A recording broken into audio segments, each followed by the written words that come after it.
All right. What's good, YouTube? It is your boy Big Cool coming to you from Colossal Sports TV, and I am back with another video. This is the instant reaction recap of what we just witnessed on Showtime Boxing. The Undisputed Showdown between unified champion Jermell Iron Man Charlo and the WBO champion Brian El Boxy Castano. These guys battled to a split decision draw. And I mean, it was an excellent fight. Charlo hurt Castano in the second round. In the 10th round, I believe Castano hurt Charlo either in the third or fourth round. I can't remember because I was flipping back and forth between the fight and the Game 5 of the NBA Finals between the Milwaukee Bucks and the Phoenix Suns. Man, but this was an excellent fight.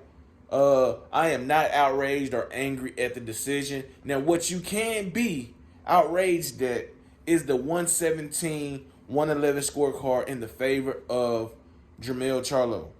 Ain't no way in hell he won 9 rounds and Castano only won 3. But we'll get to that later. But back to the action, man. I knew this fight was going to be a competitive fight. I knew that Castano was going to have his moments. I said it in my prediction video. I even wrote an article. I'll post a link to that article in the description box below stating why Brian Castano should be viewed as a major threat to Jermell Charlo in his 3 junior middleweight titles. A lot of people agreed. A lot of people didn't. But as it always plays out, the truth will tell you everything once they get in the ring. And this fight had it all. It had Charlo boxing. It had Castano applying that pressure. I said he was a two-handed fighter, and he proved me right. Left hooks to the head, right hands, body shots. He did it all. Uppercuts. He was landing it at will.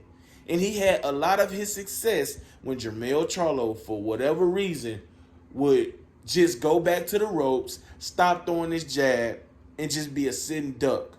When he was snapping that jab, when he kept the fight in the middle of the ring, when he was turning Castano, he had a lot of success. We know that Jermell has developed his power significantly since making the switch from Ronnie Shields to Derrick James. Under Ronnie Shields, he was a pure boxer, counterpuncher. Under Derrick James, he has fused those styles. He can counter, especially with his left hook. He got a good, sharp shooting jab, snapping jab, and he got a good right hand and a right uppercut. But he has mental lapses, and it happened throughout this fight, which allowed Castano to take the early lead. Like, he took the lead, and Jermell had to battle back the last 3 rounds. Rounds 10 through 12 was critical because if he didn't do that, he would have lost his fight by a split decision.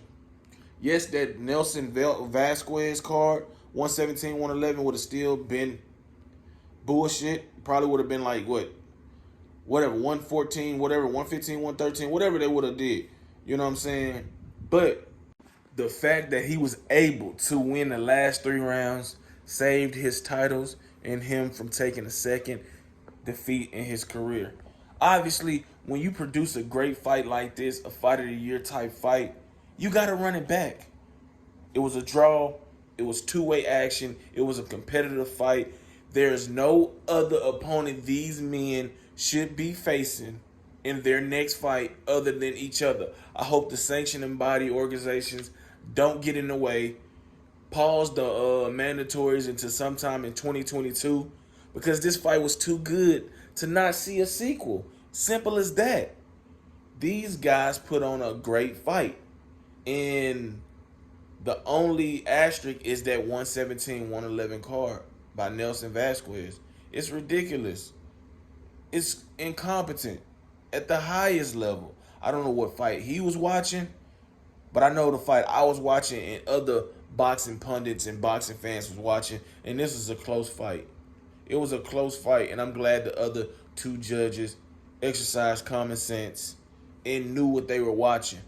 But, man, this was a terrific fight, man. I mean, the card opened up with a terrific fight with Emmanuel Alim and David Vidal. They went back and forth in a middleweight clash. I mean, rock'em sock'em fights. So we out of the three televised cards, out of the three televised fights, two of the three were excellent fight of the year type fights. And that's what you get a lot in boxing. You don't know when you're going to get those type of fights, when you're going to get those type of nights. But when you do, you know you witness something special. So salute to Jermell Charlo and Brian Castano for giving us a great fight, a fight to remember. And hopefully these guys will face off and really, truly, this time, determine who is the best fighter at 154. Currently, and that's the bad thing about draws, is that you don't get a winner. But if politics don't get in the way, if these fighters want to do it again, both already said in their post-fight interviews, I want to do it again. So hopefully November, December, they can run it back and we get an even better fight than this one, and then a winner. You know what I'm saying? Some guys are destined to face each other multiple times, and obviously Jermell Charlo and Brian Castano are in that category. So hopefully this fight gets done and, we see what it is.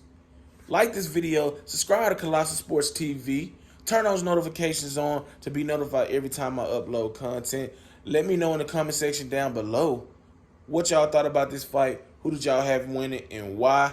Stay cool. Until next time, I am out. Peace.